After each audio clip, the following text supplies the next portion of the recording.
Esta agenda GovTech en definitiva está marcando un nuevo paradigma y mercado que sigue creciendo y que cobra cada vez más fuerza y a la que se siguen sumando actores desde diferentes orillas. Es muy relevante y hablamos hoy en día precisamente del ecosistema GovTech, de hacen parte instituciones públicas que se abren a nuevos proveedores con soluciones que utilizan tecnologías y datos y encuentra entonces el sector público en las startups unos aliados sumamente relevantes. También, como lo mencionaban Idoia e Irene, encontramos con los fondos de inversión, están Venture Capital, Capital Semilla y demás actores que identifican oportunidades de negocios de impacto en GovTech.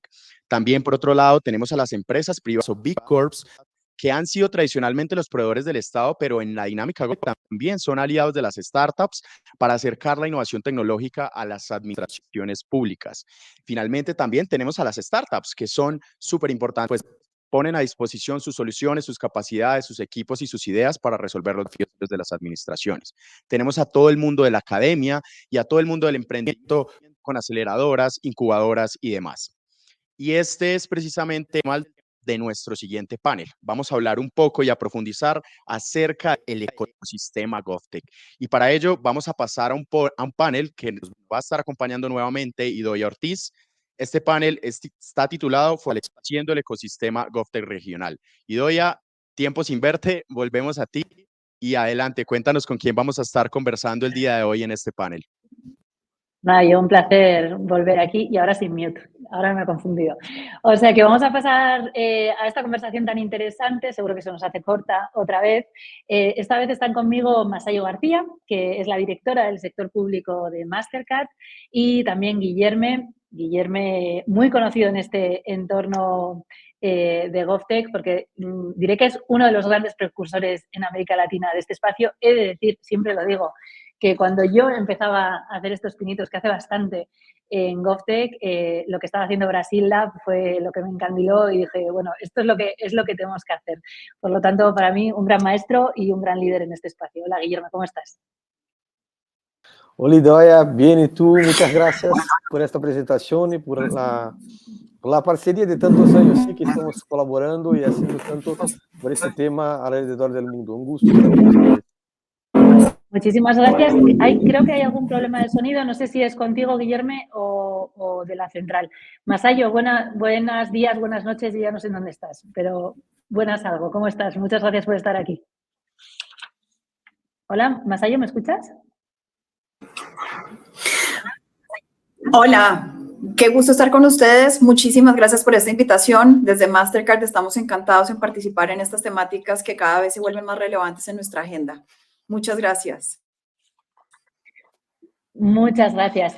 Pues bueno, no tenemos a todo el ecosistema, la representación de todo el ecosistema, como estaba comentando Nico, pero sí que creo que dos piezas muy importantes, muy relevantes del mismo. Y eso es lo que vamos a centrar esta conversación el día de hoy.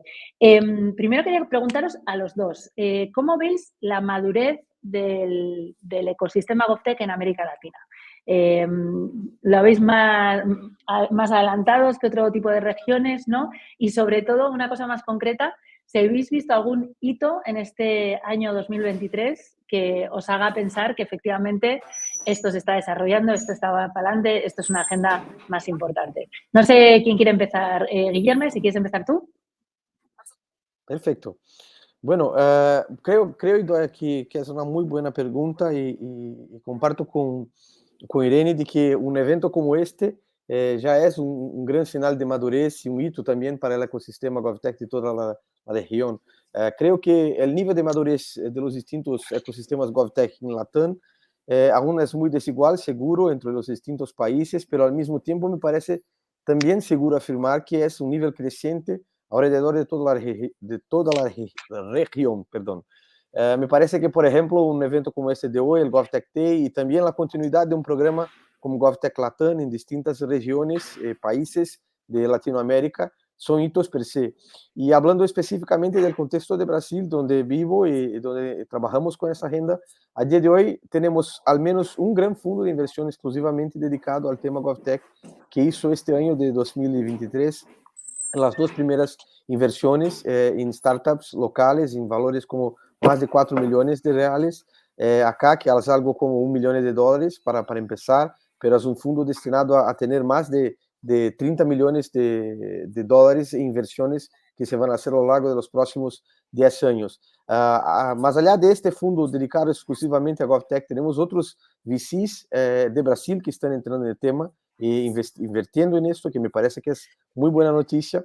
Brasil tiene a día de hoy al menos 170 distintas iniciativas de innovación en el sector público en diferentes niveles de gobierno, entonces desde laboratorios de innovación hacia programas de innovación abierta y más de 400 startups que hemos mapeado con colaboraciones en el sector público a lo largo de los últimos 4 años, startups y pymes digitales también.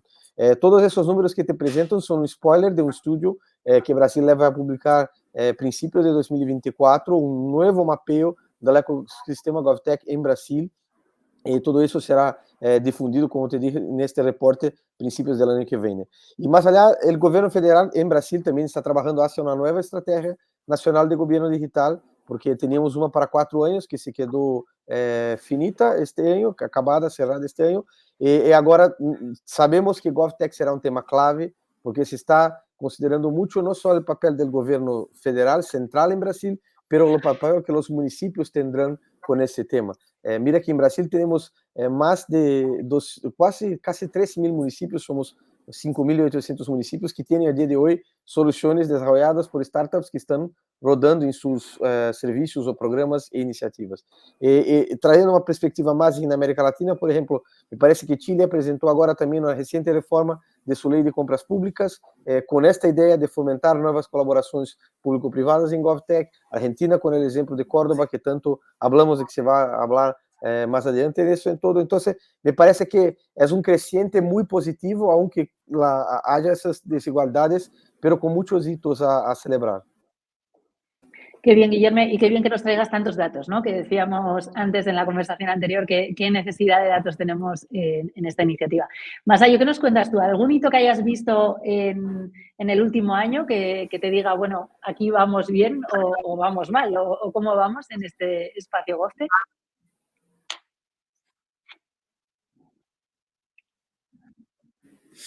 Bueno, pues gracias, Idoia. Nosotros desde Mastercard estamos, digamos, entrando en este tema. Creo que siempre ha estado en nuestro core, y lo que nosotros vemos es que cada vez los gobiernos tienen para la participación de los residentes, para que efectivamente podamos tener información y poder entender y poder comunicar y llegar justamente a donde realmente se necesita. Una necesidad de tener decisiones basadas en datos. Definitivamente cada vez los gobiernos deberían poder tomar decisiones mucho más acertadas, y como lo decía Irene, los datos van a ser cruciales, digamos, para poder alocar específicamente esos recursos en donde realmente se necesitan. Y la realidad es que los gobiernos se enfrentan a un tema de tener recursos limitados, y teniendo las capacidades para entender dónde se deben alocar es fundamental. Entonces, en ese orden de ideas, lo que nosotros estamos viendo en la región y hacia donde nos deberíamos enfocar es cómo lograr justamente que estas iniciativas de gobierno que estamos viendo en diferentes partes de la región, en diferentes países, de empezar a tener su centro de datos, de empezar a tener cada vez lugares en donde realmente se empiece a analizar y se empiecen a tener estas herramientas, sea fundamental. Y ahí es donde justamente yo siento que lo que ha pasado después de la pandemia es fundamental. Yo creo que suena un poco trillado todavía estar hablando de la pandemia, pero cuando ustedes preguntan en ese hito, ese lugar, esa razón que motivó, digamos, a estos cambios, yo creo que sí fue radical poder tener que pasar la digitalización, poder, digamos, buscar la forma de mejor alocar los recursos, y en ese orden de ideas sí estamos viendo una movilización, digamos, tanto de la empresa, de la colaboración público-privada, para abordar estos temas de una manera mucho más acertada y buscar esas eficiencias que nos permiten justamente tomar las decisiones basadas en datos y poder escuchar de primera mano las necesidades de los ciudadanos. Entonces, yo diría que vemos este avance. Creo que hay mucho todavía por hacer. Me encanta oír los números que dice Guillermo, pero yo siento que todavía hay unas barreras muy grandes en digitalización cuando nos enfrentamos, digamos, a muchos países de la región en donde hasta ahora se están dando esos primeros pasos y donde todavía falta digitalizar una cantidad de servicios del Estado para justamente poder beneficiarse, digamos, de este movimiento. No, absolutamente. Suena raro hablar ya de la pandemia, afortunadamente, pero sí que yo estoy totalmente de acuerdo con ello. Fue un cambio de darnos cuenta que esto ya no es que sea importante, es urgente y que realmente las soluciones digitales tienen que ser unas soluciones digitales que sean rápidas y mucho más eficientes de lo que estaban siendo anteriormente. Por lo tanto, creo que en ese espacio el valor agregado de una startup scale-up ha quedado cada vez más clara. En ese ámbito, Masayi, siguiendo contigo, nos queda claro cuál es el rol de los inversores en este espacio GovTech, apoyando a estos nuevos proveedores digitales a acercarse a la administración, pero ¿cuál es el rol de una corporación como Mastercard en este nuevo ecosistema?